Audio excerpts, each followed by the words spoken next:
estamos de volta com o nosso segundo momento da nossa aula de língua portuguesa e eu espero que você esteja aí bem animado, bem atento para a nossa aula. Como você sabe, dia de sexta-feira, nós já temos um encontro marcado com os descritores Saeb. E aqui nós vamos entender o seguinte, que na sexta-feira, no segundo momento da nossa aula, nós vamos ter contato com diversos textos, diversos gêneros textuais e também trabalhar com muitas questões que são questões objetivas, onde nós vamos ter aquelas alternativas definidas, onde vamos escolher apenas uma. Mas antes de tudo isso, nós iniciamos esse momento com o nosso texto Fluência, né? Toda semana nós temos um texto diferente e dia de sexta-feira é dia de fazermos aquela leitura cronometrada. É o dia que você vai pegar o relógio, o celular e vai verificar em quanto tempo você consegue ler o texto da semana e também quantas palavras você consegue ler em 1 minuto. Trabalhando dessa forma, nós vamos cada dia mais melhorar não somente a nossa leitura, mas também a nossa compreensão da leitura que estamos fazendo. Então, vamos lá para o nosso texto, gente? O texto é de José Lima. Vamos lá? Uma garota foi ao médico para perder uns quilinhos. Após um exame minucioso, ele disse: você pode comer de tudo por 2 dias. Depois, pule um dia e volte a comer normalmente por mais 2. Pule outro dia e assim por diante, durante o mês inteiro. Se seguir à risca, você vai perder pelo menos 5 quilos. No início do mês seguinte, ela retornou ao médico 15 quilos mais magra.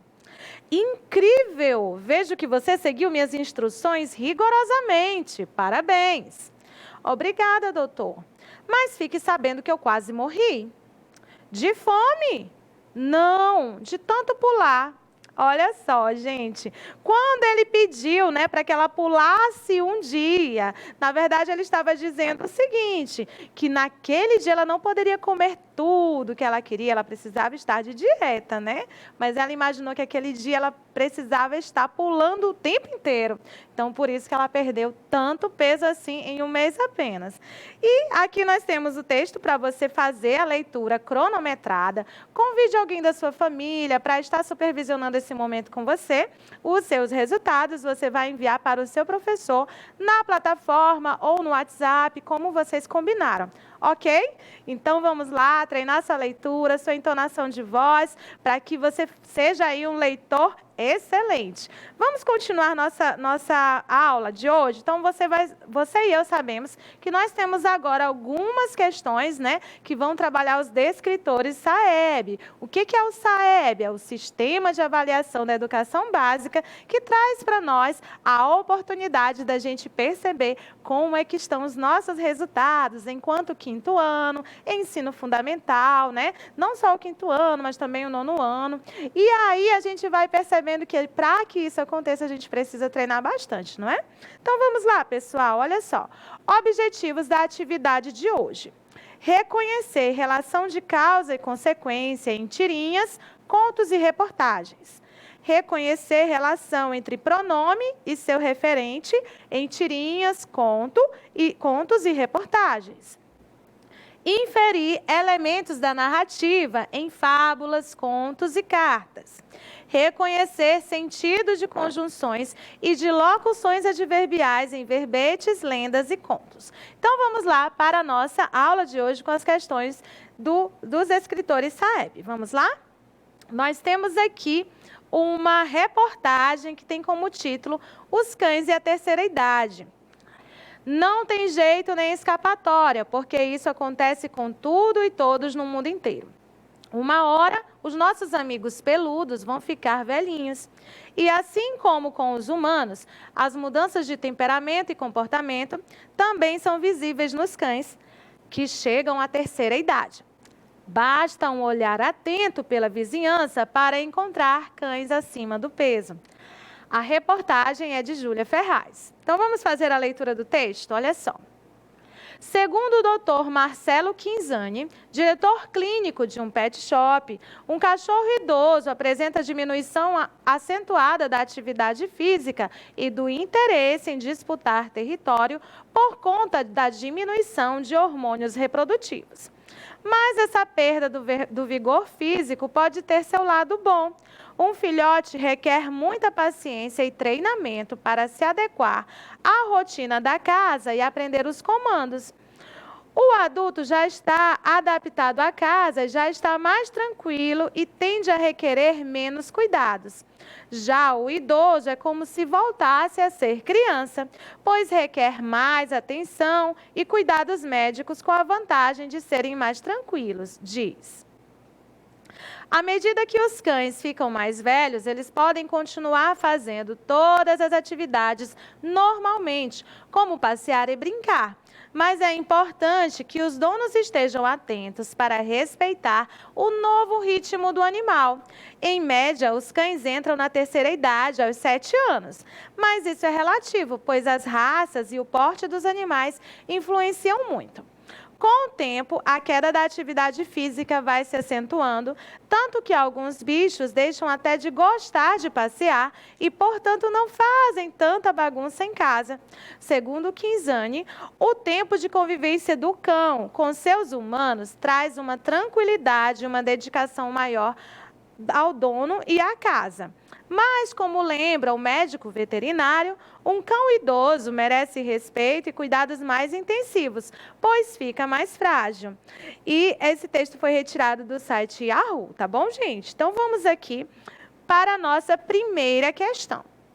A pergunta é: o que causa a diminuição das atividades físicas do cachorro idoso e a perda do seu interesse por disputas de território?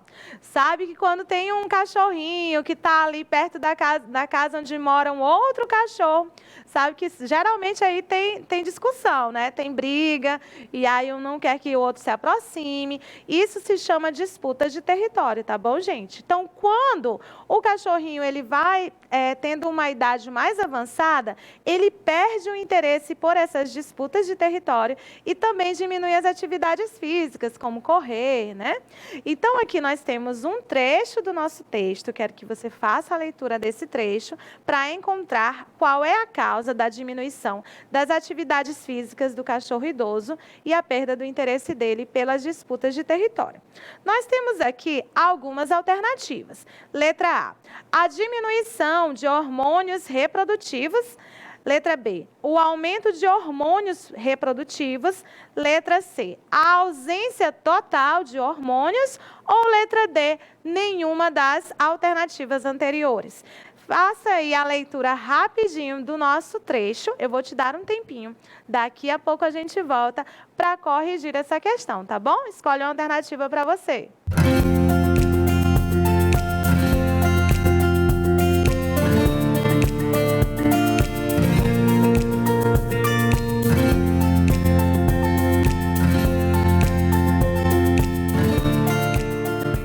Pessoal, já conseguiram aí encontrar a resposta, gente? Qual é a causa da diminuição das atividades físicas do cachorro idoso e da falta de interesse dele na disputa dos territórios?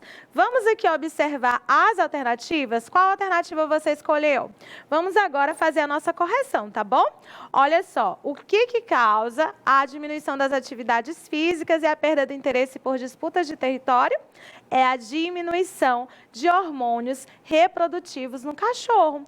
Lá no nosso trecho, bem no comecinho, a gente vai observar que o doutor Marcelo Quinzani, que foi o entrevistado da reportagem, né? Ele fala que o cachorro idoso ele vai apresentar essa diminuição da atividade física e a perda do interesse em disputar territórios por causa da diminuição de hormônios reprodutivos. Parabéns para você que acertou. Vamos agora para a nossa próxima questão. Olha só. No trecho, à medida que os cães ficam mais velhos, eles podem continuar fazendo todas as atividades normalmente. A palavra destacada no trecho, que é a palavrinha eles, o pronome eles, se refere, letra A, aos donos, letra B, aos cães, Letra C, as atividades. Ou letra D, a velhice. Lembre-se sempre que quando você for tentar encontrar a referência do pronome, é sempre muito bom fazer aquela perguntinha sobre quem está sendo falado, né? Eles, né? Tem um pronome eles, e aí a gente pergunta, eles? Eles quem? E aí a gente pode estar facilitando aí para encontrar a nossa resposta. 2 segundinhos para você pensar e já a gente vem com o nosso gabarito da questão.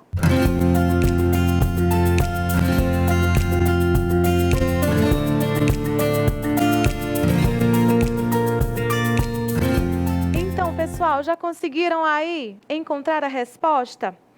À medida que os cães ficam mais velhos, eles podem continuar fazendo todas as atividades normalmente. O pronome eles, nesse caso, se refere a quem? Vamos para a nossa resposta, gente? Se refere aos cães. São eles que estão ficando mais velhos, mas mesmo assim, eles podem continuar fazendo as atividades deles normalmente. Parabéns para você que acertou. Olha só, gente, agora nós vamos para a leitura de uma fábula, tá bom? E a fábula se intitula como A Raposa que Perdeu a Cauda. Essa é uma das fábulas de Esopo, que é um escritor de diversas fábulas que eu e você conhecemos. Então, vamos fazer a leitura juntos? Vamos lá? Uma raposa foi apanhada numa armadilha. Conseguiu escapar, mas ficou sem a cauda, porque a armadilha a cortou. Sentindo-se envergonhada e ridícula, pensou convencer as outras raposas a cortarem também as suas. Reuniu um bom número de amigas e explicou-lhes que sem cauda não só ficariam mais bonitas, mas também se livrariam de um peso inútil. Ouvindo isto, uma das raposas interrompeu-a e perguntou-lhe: se não tivesses perdido a tua cauda, também nos aconselharias a cortar as nossas? Moral da história: tem cuidado com quem te dá conselhos, tendo em vista os seus próprios interesses. Olha só essa raposa esperta, né? Por acidente perdeu a cauda e, para não ficar ali envergonhada, ela resolve dizer para as amigas dela que ficar sem a cauda é muito mais legal, para ela não se sentir assim excluída, né? Então vamos lá para as nossas perguntinhas. Olha só. Pergunta muito fácil, gente. Quem são os personagens da fábula? E aí, pessoal? Pensa bem e daqui a pouquinho a gente vai conversar sobre isso, tá bom? 2 segundinhos para você pensar em quais são os personagens da fábula.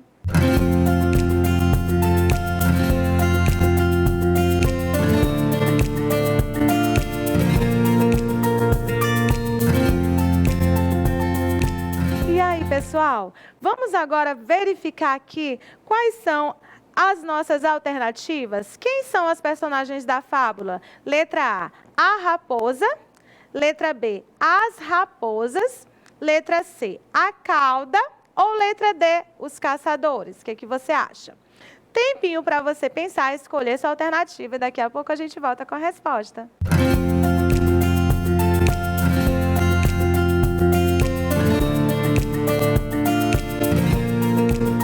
E aí, gente? Muito fácil, né? Quem são as personagens da fábula? Vamos para a nossa resposta? As raposas, são elas que aparecem na história, na narrativa. A gente percebe que uma raposa perdeu a cauda e ela vai conversar com as outras, né? As outras raposas. Muito bem, parabéns para você que acertou. Vamos continuar? A situação inicial do texto mostra a raposa. Letra A, aprisionada em uma armadilha. B, cortando a sua cauda. C, conversando com as amigas. Ou D, muito alegre e feliz. Qual é a situação inicial do nosso texto, da nossa fábula? Escolha uma das alternativas baseado na leitura do texto. Alguns segundinhos para você pensar, escolher sua alternativa. Daqui a pouco a gente volta para corrigir a questão.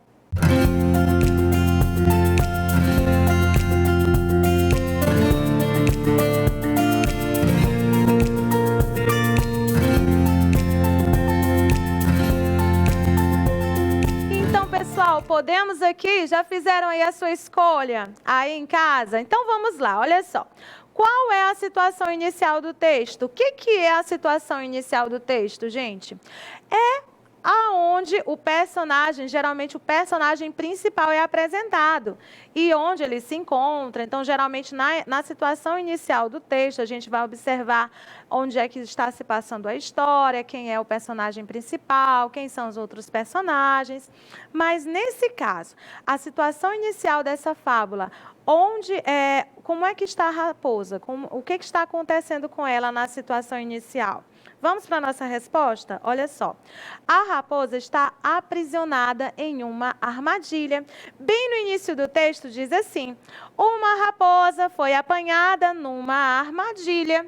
Conseguiu escapar, mas ficou sem a cauda porque a armadilha a cortou. Então, esta é a situação inicial do nosso texto, da nossa fábula.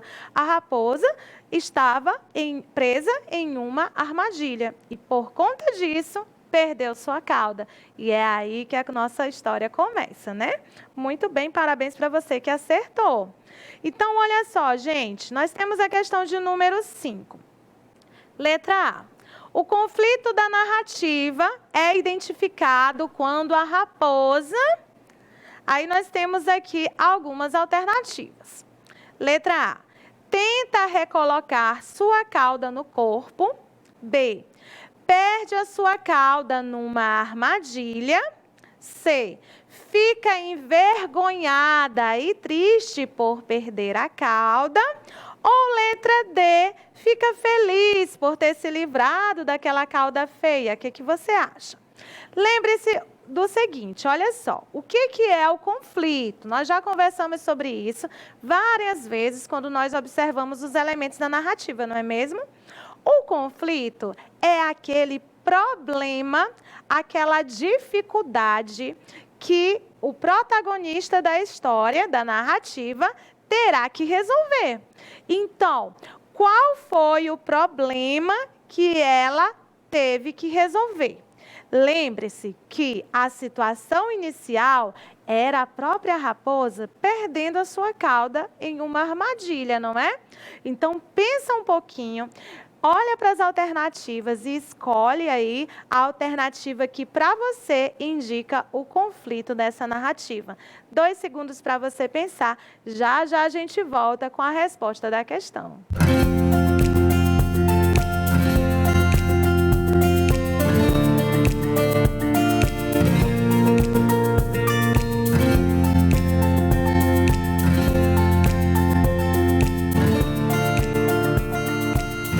Pessoal, fizeram aí a sua reflexão?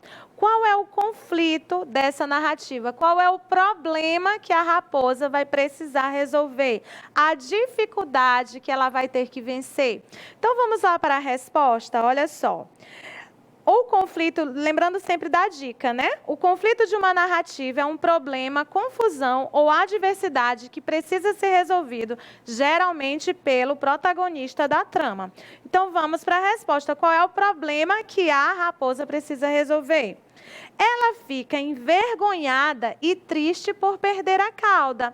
Lembre-se que na situação inicial, a raposa ela já perdeu a sua cauda. Agora ela precisa resolver um problema. E que problema é esse? Que ela vai ficar envergonhada de não ter a sua cauda. E aí é que ela parte para tentar resolver essa situação. Ok? Então, letra C vai caracterizar para nós o conflito dessa narrativa, que é a vergonha que a raposa sente por não ter mais a sua cauda. Vamos lá, olha só. Nós temos aqui 2 trechos da nossa fábula que eu trouxe para vocês. E você vai observar esses 2 trechos e classificar, fazendo a correspondência entre esses trechos e 2 elementos da narrativa que nós já conhecemos, que é o clímax e o desfecho, né?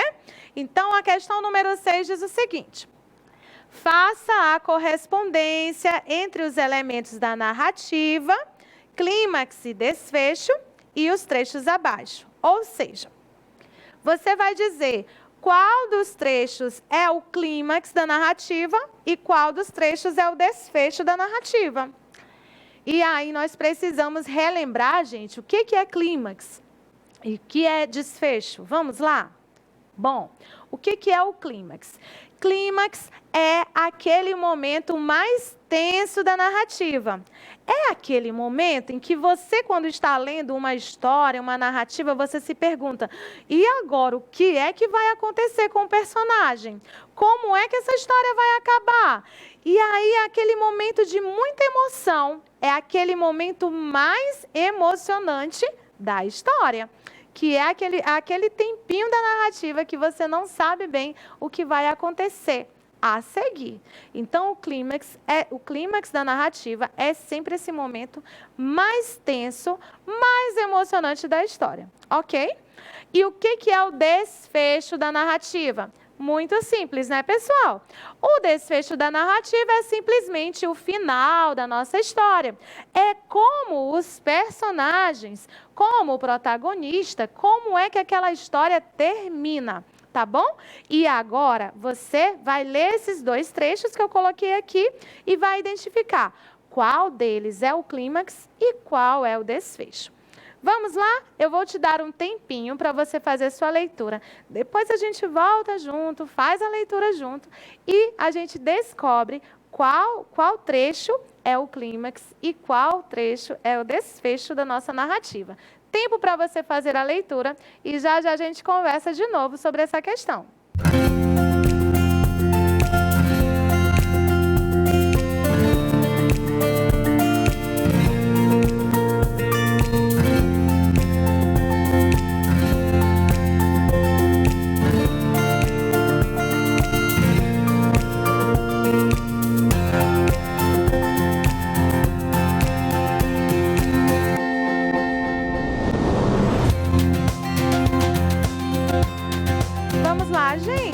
Fazer a leitura dos trechos juntos, vamos lá? O primeiro trecho diz assim, olha só. Reuniu um bom número de amigas e explicou-lhes que sem cauda não só ficariam muito mais bonitas, mas também se livrariam de um peso inútil. E aí, aquele momento em que a raposa ela vai conversar com as suas amigas e dizer para elas cortarem a cauda também. Olha só, imagina que nesse momento na narrativa, quando nós estamos lendo e nós ficamos nos perguntando assim, será que as amigas dela vão cortar a cauda também? Será que elas vão aderir a essa nova moda, né? Raposa sem cauda? Será que vai dar certo? Então, quando todos esses questionamentos, eles vêm sobre o seu pensamento na hora da leitura, significa que você está encontrando o clímax da história. Aquele momento mais tenso que vai despertar na gente uma incerteza sobre o que vai acontecer a seguir. Então, vamos lá, gente. Esse momento aqui, o trecho, né, destaca para nós o clímax da história. Portanto, o outro trecho certamente será o desfecho da nossa narrativa, que diz assim: ouvindo isto, uma das raposas interrompeu-a e perguntou-lhe: se não tivesses perdido a tua cauda, também nos aconselharias a cortar as nossas? Ou seja, uma das amigas da raposa percebeu que, na verdade, por ela ter perdido a sua própria cauda, estava querendo que todas as outras se desfizessem daquela parte do corpo para ficarem igual a ela, né? Então, esse é o desfecho da história, gente. Nem sempre aquelas pessoas que te aconselham são pessoas que te aconselham com interesses, né, gratuitos, sem interesse algum. Na verdade, algumas pessoas vão trazer conselhos para nós com interesses particulares. E é muito bom que nessa hora a gente esteja rodeado do nosso papai, da nossa mamãe, dos responsáveis pela gente, para que a gente não seja enganado, tá bom? Então, essa foi a nossa atividade, né, sobre o gênero fábula. Espero que vocês tenham gostado, pessoal. Agora é o seguinte, gente, nós vamos fazer a leitura de uma lenda, tá bom? Trouxe para vocês uma lenda e eu acho que vocês já sabem sobre quem é essa lenda, pessoal. É sobre o Saci Pererê. E aqui nós vamos fazer a leitura do texto rapidinho. Vamos lá?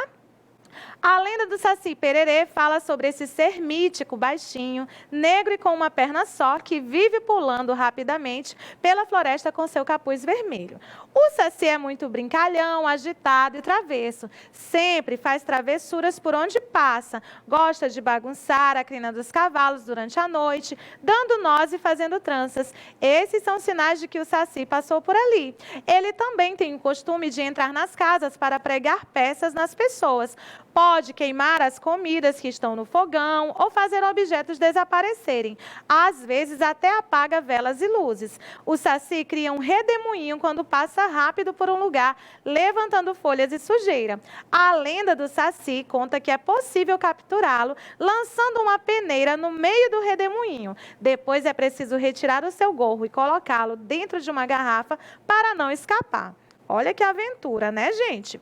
No trecho, a expressão destacada tem o sentido de, olha só, ele também tem o costume de entrar nas casas para pregar peças nas pessoas, pode queimar as comidas que estão no fogão ou fazer objetos desaparecerem. A palavrinha também dá a ideia de quê, gente? Conclusão, alternância, adição ou oposição. 2 segundinhos para você pensar e já já a gente vem com a resposta, tá bom?